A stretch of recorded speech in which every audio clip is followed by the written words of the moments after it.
오늘 은혜 받으실 말씀은 시편 38편입니다. 시편 38편 1절로 9절의 말씀이 되겠습니다.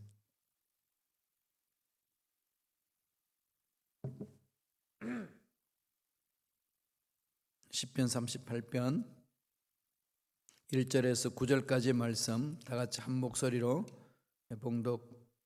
봉독하겠습니다. 야훼여, 주의 노하심으로 나를 책망하지 마시고 주의 분노하심으로 나를 징계하지 마소서. 주의 화살이 나를 찌르고 주의 손이 나를 심히 누르시나이다. 주의 진노로 말미암아 내 살에 성한 곳이 없사오며 나의 죄로 말미암아 내 뼈에 평안함이 없나이다. 내 죄악이 내 머리에 넘쳐서 무거운 짐 같으니 내가 감당할 수 없나이다. 내 상처가 썩어 악취가 나오니 내가 우미한 까닭이로소이다. 내가 아프고 심히 구부러졌으며 종일토록 슬픈 중에 다니나이다. 내 허리에 열기가 가득하고 내 살에 성한 곳이 없나이다. 내가 피곤하고 심히 상하였음에 마음이 불안하여 신음하나이다. 주여, 나의 모든 소원이 주 앞에 있사오며 나의 탄식이 주 앞에 감추이지 아니하나이다. 아멘. 이 말씀으로 주여 나를 속히 도우소서라는 제목으로 예언의 말씀을 나누겠습니다. 미국에서 살면서 반드시 기억해야 될 전화번호가 있지요. 뭐죠? 911. 911이 뭔가요? 아주 급한 상황에 있을 때 거는 전화. 긴급할 때 위험한 상황에서 긴급한 도움을 요청할 때 쓰는 전화 아니겠습니까? 불이 났을 때라든지 사고를 당했을 때라든지 그때 부르는 전화번호죠. 오늘 시편에 보면은 그런 어떤 긴급함을 요청하는 그 내용이 있습니다. 다윗이 하나님께 911을 치는 것 같아요. 정말 다급한 상황 속에 있습니다. 뭐라고 그럽니까? 하나님, 나를 속히 도와주소서. 건져달라는 겁니다. 속히, 아주 그냥 긴급한 상황임을 표현하는 거지요. 엄청난 고통이 있어요. 또 엄청난 질병으로 괴로움을 겪고 있다는 것을 볼 수 있습니다. 4절 7절에 보면은 내 몸이 성한 곳이 없습니다. 내 뼈에 평안이 없습니다. 5절에 보면은 내 상처가 썩어 악취가 납니다.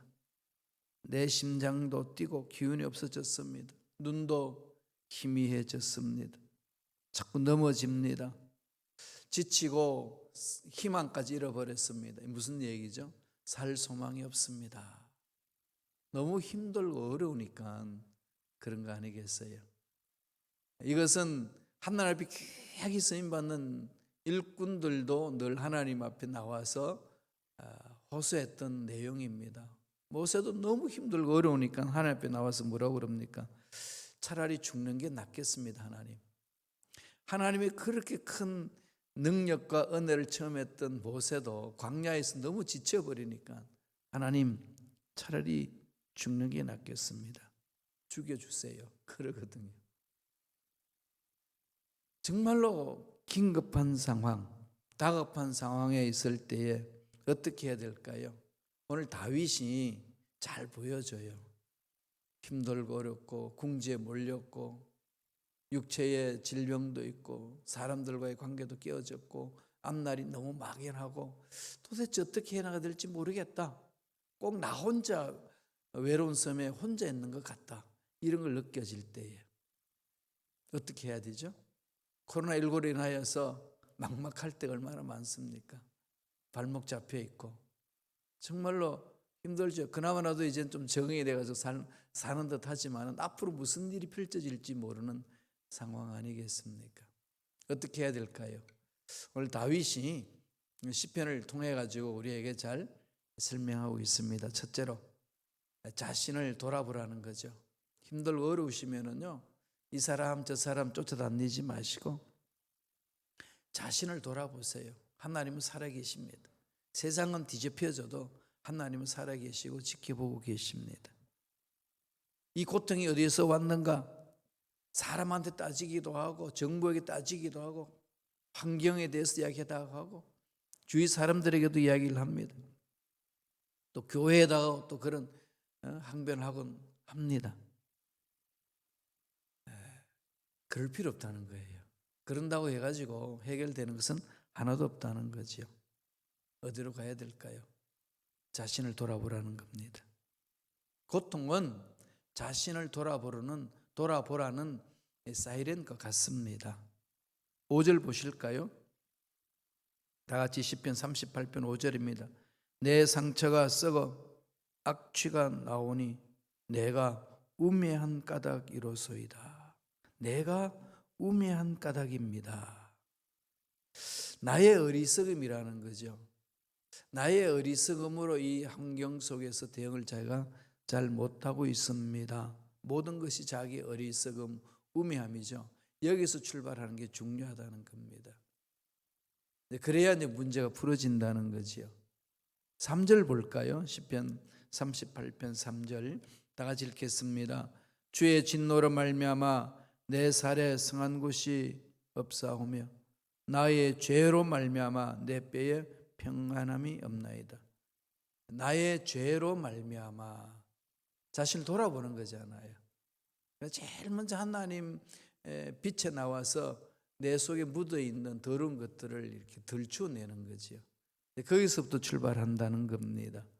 그래야만이 진정한 평안을 가질 수 있어요. 왜냐하면 거룩하신 하나님 앞에 나와서 자기가 아무 죄가 없다고 말하고 자기는 허물도 없다고 이야기하면 고칠 길이 없습니다. 돌아봐야 되잖아요. 의사한테 가가지고 의사가 뭐라고 진단해도 말 안 들어요. 나는 건강하다고. 무슨 소리 하느냐고. 네가 잘못 알고 있다고. 이러면 무슨 치유가 되겠어요? 안 되는 거죠. 하나님 앞에 온다는 것은 하나님의 말씀으로 나를 보는 거예요. 나 자신을 샅샅이 들춰내는 겁니다. 다윗은 그러고 있어요. 8절 볼까요? 18절 38편 18절 다 같이 읽습니다. 내 죄악을 아뢰고 내 죄를 슬퍼함이니이다. 내 죄악을 아뢰고 그러죠. 내 죄를. 그러니까 다 어디에 있죠? 나한테 있는 거죠. 예수님도 그러셨어요.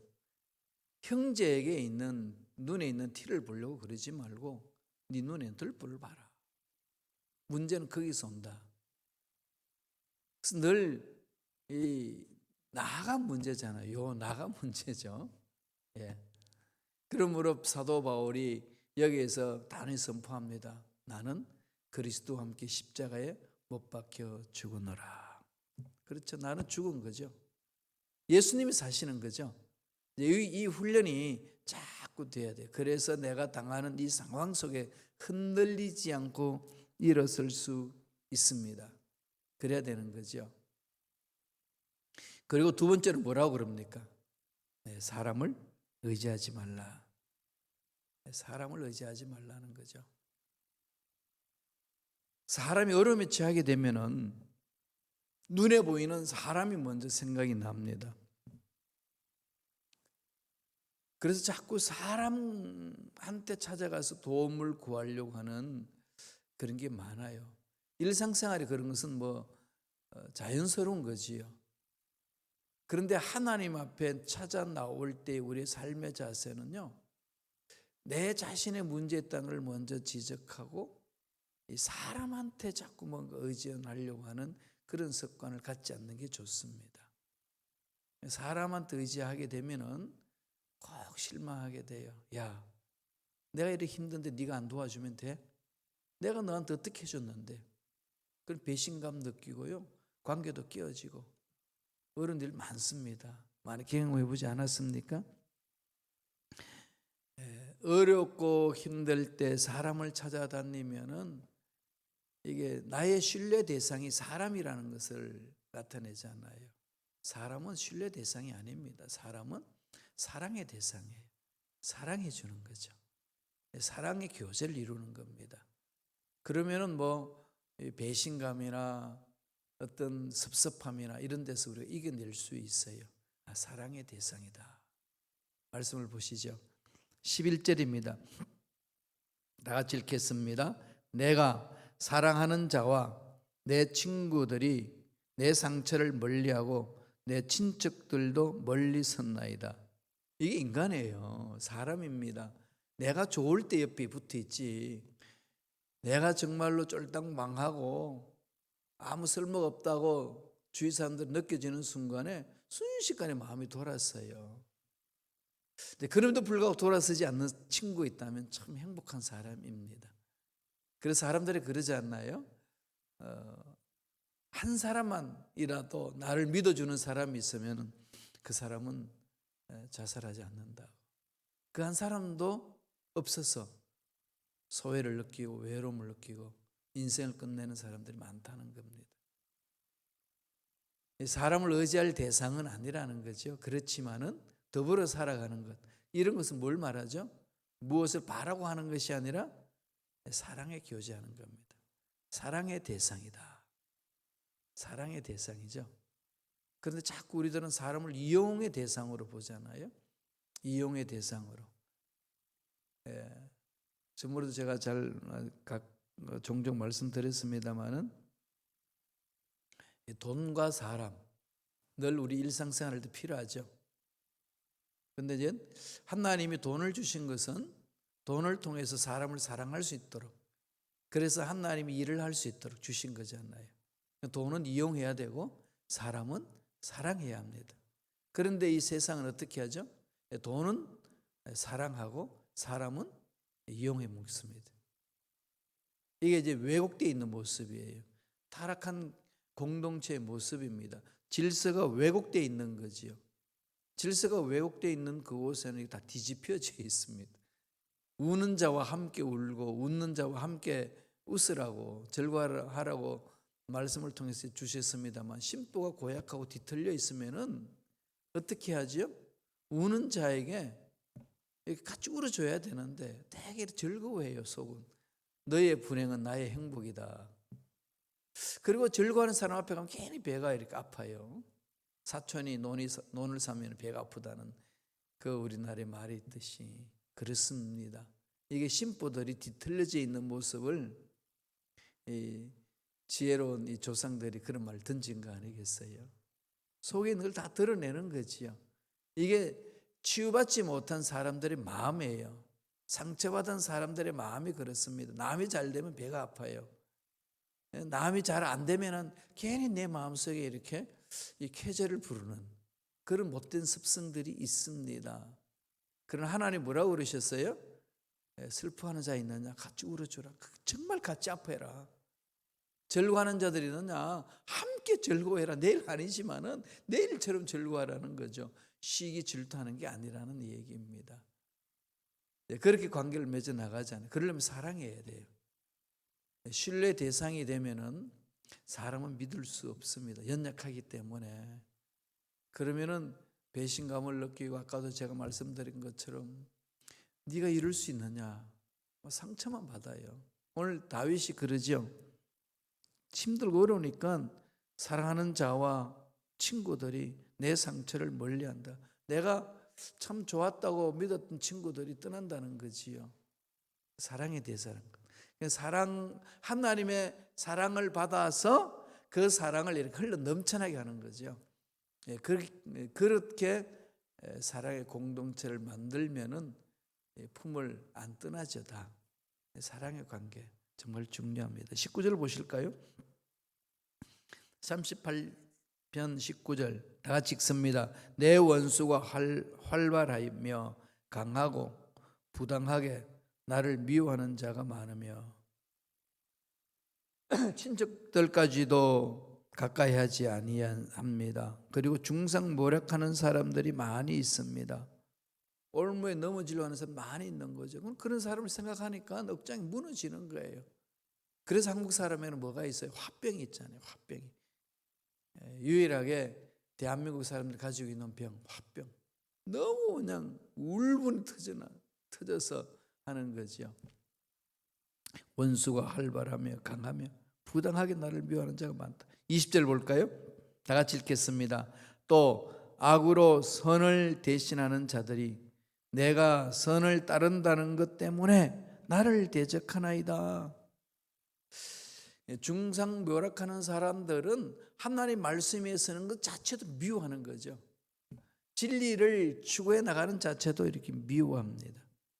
내가 선을 행하는 건 이유 때문에 미워한다고 그러잖아요. 모른 척하고 떠나는 게 아니라 뭐 잘났다, 한번 그렇게 한번 살아봐라, 얼마나 잘 되나 두고 보자, 이러는 거예요. 근데 그런 것이 모르는 사람이 그러나요? 안 해요. 가까이 있는 사람들이 그러거든요. 그래서 사람은 믿을 존재가 아니라는 거 꼭 자꾸 명심하셔야 돼요. 그래서 자꾸 속죠, 그죠? 속습니다. 그래서 섭섭함이 있고 배반당함이 있고 억울함이 있고 그것 때문에 화병이 생기는 거예요. 꼭 명심하십시다. 사람은 사랑의 대상이다. 의지할 대상이 아니라는 거죠. 다윗이 어려움 속에 있을 때 그런 것을 뼈저리 깨닫고 이렇게 내놓습니다. 마지막 세 번째로 뭐만 어떻게 하라는 거죠? 주만 바라보라. 주만 바라보라. 여기에 많은 사람들이 오해를 하더라고요. 그럼 아무것도 하지 말고 주만 바라볼까요? 그래요. 오해하지 마세요. 주만 바라보세요. 그러면 일이 됩니까? 그럼 우리 아무것도 안 해도 되나요? 아무것도 안 해도 돼요. 근데 주만 바라보면은 주님이 일을 하게끔 시키십니다. 문제를 풀어갈 수 있는 지혜도 주시고요. 사람을 만나서 풀 수 있는 길도 열어주시고요. 정말로 내 힘으로 도저히 감당할 수 없는 그 일을 뚫고 나갈 수 있는 힘도 주십니다. 이 훈련을 하셔야 돼요. 답답하거든요.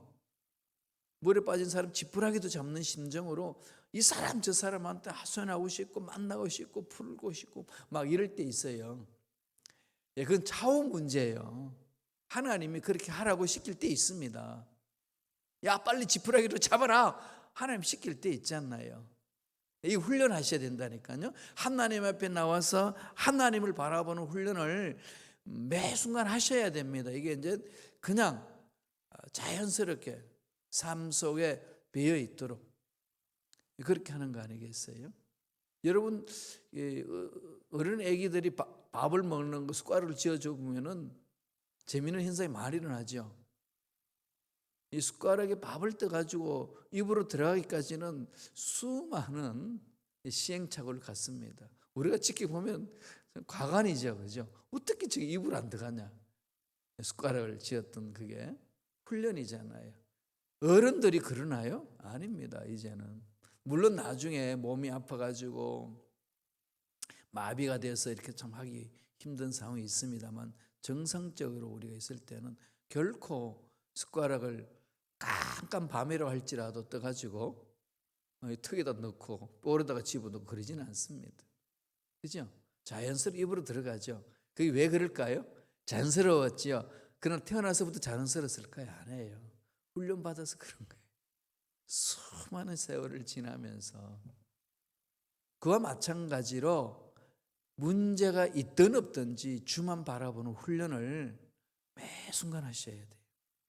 그래야 문제 앞에 하나 떨지 않고 하나님 앞에 가져갈 수 있고 하나님께 구하면 하나님이 길을 열어주시거든요. 이 문제는 사람을 만나라 이러시거든요. 찾아가라 이러시거든요. 그럴 때는 길이 열립니다. 무턱대고 간다고 길이 열리는 거 아니에요. 이게 이제 우리 신앙생활의 중요한 요소인데 참 상식적이죠. 알고 있는데 못해요. 왜 그러죠? 훈련이 안 돼 있었어. 그냥 문제 딱 터지면은 머리가 하얗잖아요. 그렇지 않나요? 영화에 보면은 그런 일 있죠. 강도가 칼 들고 가지고 확 그러는데 뭐 빨리 도망가야 되는데 도망가지도 못하고 그냥 뭐 들들 떨고 있는. 도망가지 왜 못 가냐? 근데 마비가 되어버리는. 그죠? 고양이 앞에 쥐를 보면은 도망가면 되는데 못 가요. 그냥 그 기에 잡혀버리는 거죠. 우리가 그런 상황이 주어지면 그래요. 연약하기 때문에. 그런 데서 벗어날 수 있는 힘은 매 매 순간 하나님을 바라보는 훈련이 되어 있으면 돼요. 그러면 하나님으로부터 지혜를 구하고 풀어나갈 수 있습니다. 정신을 차리는 길은 하나님을 바라볼 때 가능합니다. 9절 보실까요? 38편 9절입니다. 다 같이 읽겠습니다. 주여, 나의 모든 소원이 주 앞에 섰사오며 나의 탄식이 주 앞에 감추이지 아니하나이다. 모든 소원이 주 앞에 있다는 거죠. 나의 바라는 목적이, 소원이라는 이 말은 아와라고 히브리어로 되어 있는데, 이 뜻은 나의 목적, 바라는 목적이 주님 아십니다, 이거예요. 그걸 소원으로 번역을 해놨습니다. 뭐겠어요?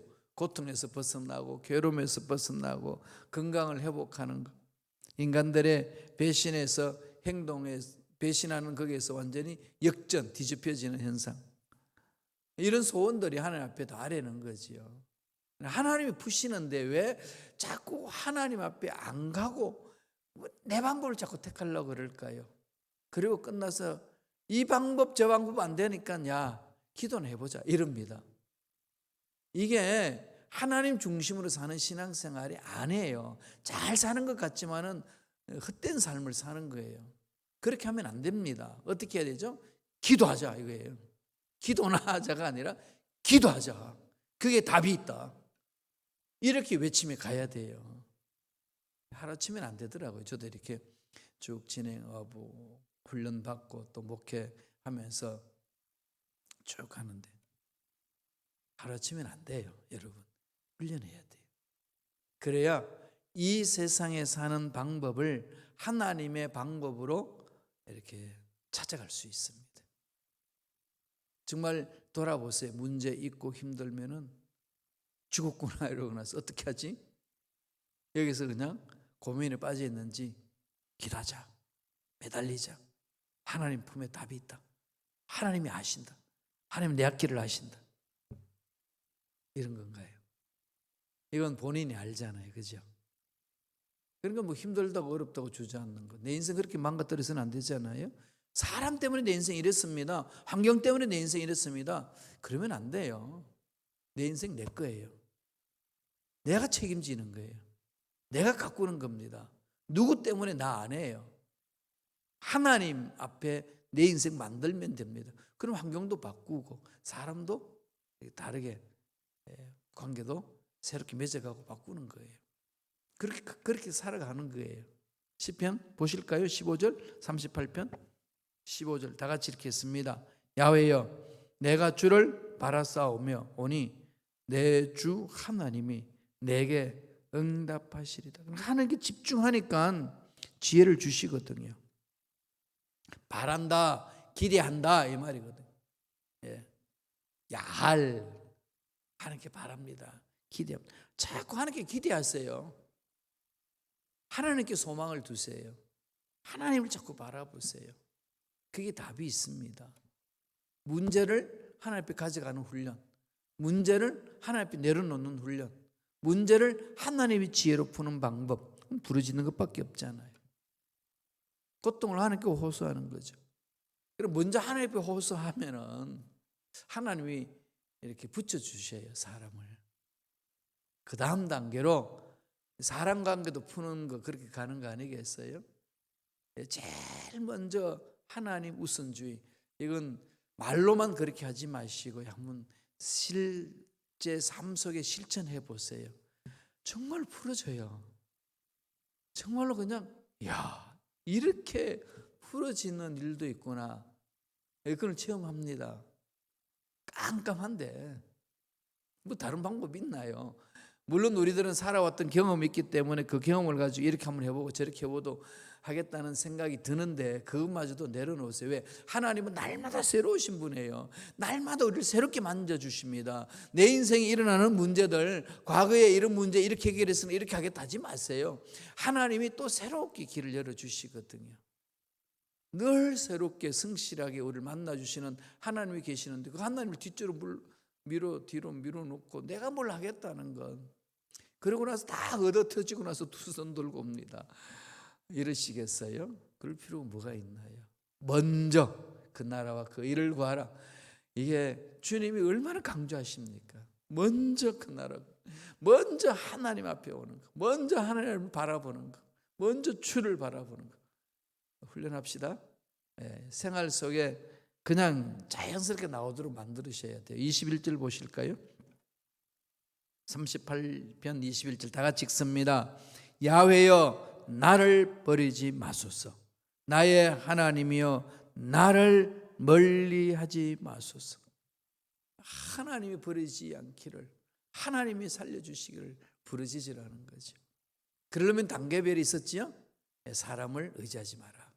그 다음에 제일 먼저 내 속에 있는 문제를 하나님 앞에 내려놔라. 나를 바라보는 거죠. 같은 맥락 속이죠. 그리고 내 눈에 보이는 것을 쫓아서 해결하려고 하지 마라. 돈으로 해결하고 사람으로 만나서 해결하려고 그러지 말고요. 하나님 앞에 무릎을 꿇으셔요.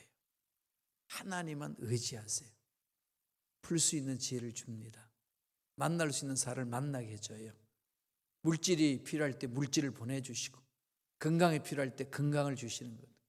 주님이 쓰시면 풀어주잖아요. 주님이 쓰시겠다 하라.